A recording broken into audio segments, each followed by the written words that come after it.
Loki, dieu de la tromperie, avait en lui une grande quantité de méchanceté, et il lui semblait impossible de contenir autant de malveillance. Par conséquent, il organisa le meurtre de Balder, le plus aimé des dieux. Les dieux envoyèrent Hermor, le messager des dieux, dans le royaume d'El, le monde des morts.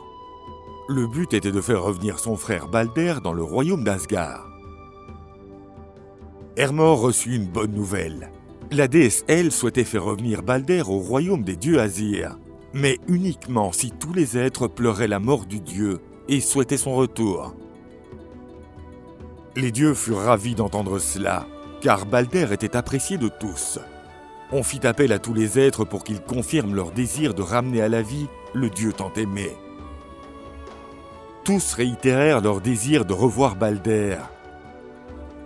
Mais les dieux apprirent qu'une géante vivant dans les montagnes ne souhaitait pas le retour du dieu. À cause d'elle, Balder ne pourrait pas revenir, ce qui rendait triste tous les dieux.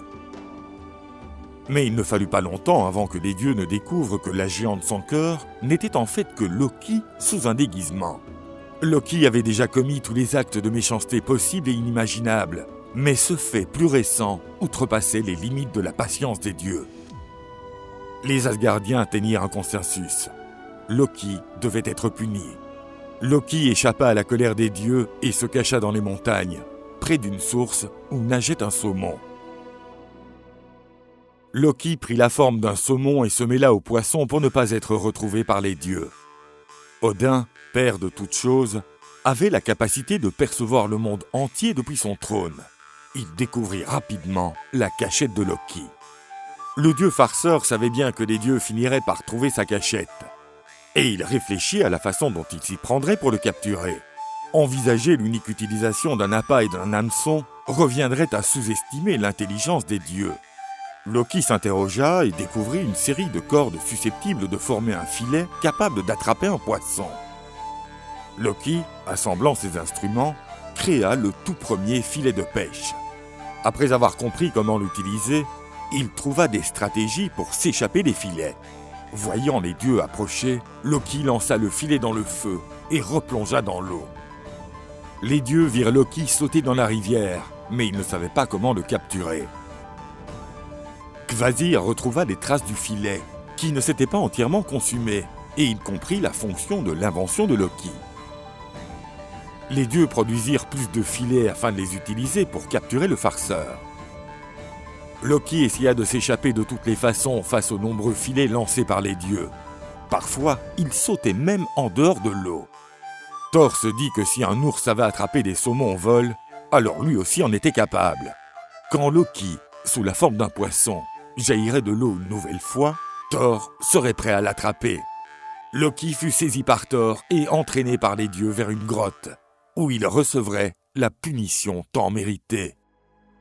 Il fut attaché et privé de sa liberté à l'aide des viscères et des tendons de son propre fils. Les dieux voulaient tuer le dieu à cause de ce qu'il avait fait à Balder. Mais Loki avait noué une alliance par le sang avec Odin. En dépit de leurs différentes origines, ils étaient comme des frères. Odin ne pourrait pas permettre l'anéantissement de Loki. Mais un simple emprisonnement était une punition trop légère pour ce traître. Skaoi captura donc un serpent dont la salive était toxique et le plaça tel un stalactite au-dessus de la tête de Loki.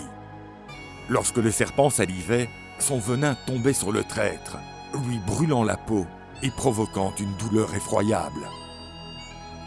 Loki avait une femme du nom de Sigyn, qui demeura aux côtés de son mari alors qu'il endurait les pires souffrances. Fidèle, Sigyn essaya d'amoindrir les souffrances de Loki en recueillant dans un bol le poison qui tombait de la bouche du serpent.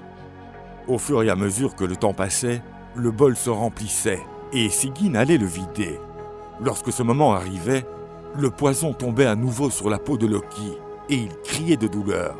L'épouse dévouée revenait aussi rapidement que possible à son poste, où elle essayait d'adoucir l'existence pénible de son mari. Chaque goutte de poison tombant sur Loki ne faisait que décupler son désir de vengeance. Le dieu promit de faire payer au dieu d'Asgard toutes les souffrances subies lorsqu'il se reverrait lors de Ragnarok.